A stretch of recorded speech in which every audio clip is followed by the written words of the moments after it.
Well, it's been quite a wet and windy day so far in the boatyard, but we've really got to press on with our jobs now, especially the ones below the waterline, because there's a bit of pressure now because the launch is getting closer and closer. We've only got a few days till we launch. So today's jobs are to give her a clean here where the sling's been, just to clear off this bit of surface weed. Also, I think around the other side there's some mould on the top sides. We have cleaned her a while ago, but it started to come back again. So yeah, there's some mould around here to do. There's a couple of repairs where unfortunately we hit a ledge. It was a strong spring tide in the dark and came in at a slight angle to an anchorage and just hit the ledge. So I don't know if you can see under there, she's encapsulated lead, but it just scraped some fiberglass off there a little bit and anti-foul. So I've got some very good international underwater filler, so I'm going to give that a good key with some rough sandpaper and then apply that and make it as smooth as I can with the putty knife. But I've been told it's easy to sand, and sanding is within 6 hours at 15 degrees centigrade.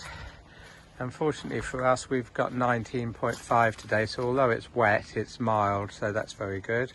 The other thing that happened was it nudged the bottom of the rudder and damaged this bracket, so we've had a new stainless steel bracket made up. I've got one of these M10 longer M10 bolts, stainless steel bolt obviously, to go in there, and then I'll fill that nicely as well, sand her off. Same around the other side, so that's good. Normally you would change the anode, but in this case there's plenty left on there, and we're going to be hauling out in around 3 months time in Greece, so that's probably best to get that done there. We may give the prop a little buff up, but as you can see it's in pretty good condition. Nice fixed 3-bladed to give some good drive, good power through the water. So that's our jobs today.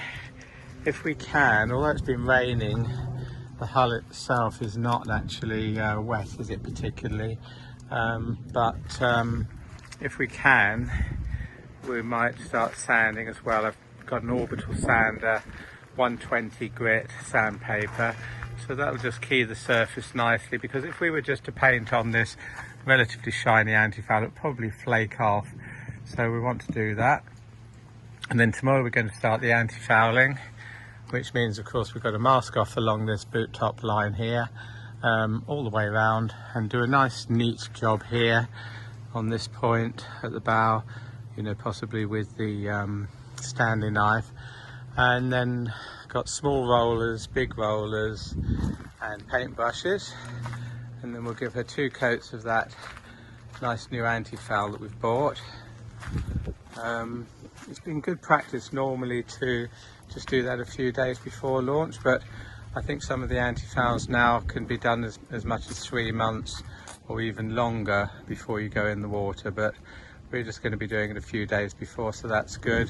And the other good thing is this filler at 15 degrees is ready for immersion in the water within 3 days, so we've got time for that because we're launching in 4, so we're in the nick of time on that one. The other jobs to do are to finish off the seacocks. We've done the one in the heads. Now got another spanner so that we've got 2 15mm spanners so I can tighten the locking nuts properly. And then we've got these other ones. I think there's one for the engine intake, one for the seawater intake for the galley sink, and I believe there's another one here. I'm just trying to remember what that's for. Oh, it's probably for the sink outlet. Yeah, that's it. So I think there's just 3 in total. There's that one there. That's probably engine intake. I think that would be the engine water intake, that one.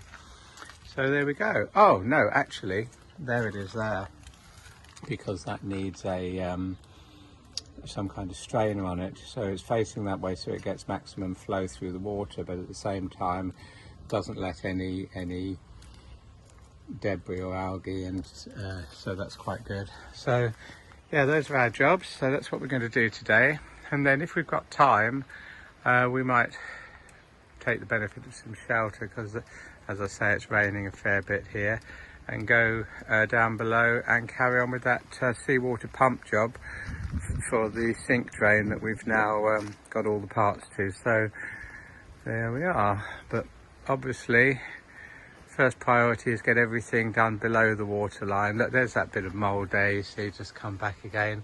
So we want to clean all this nicely. I'll give a thorough clean.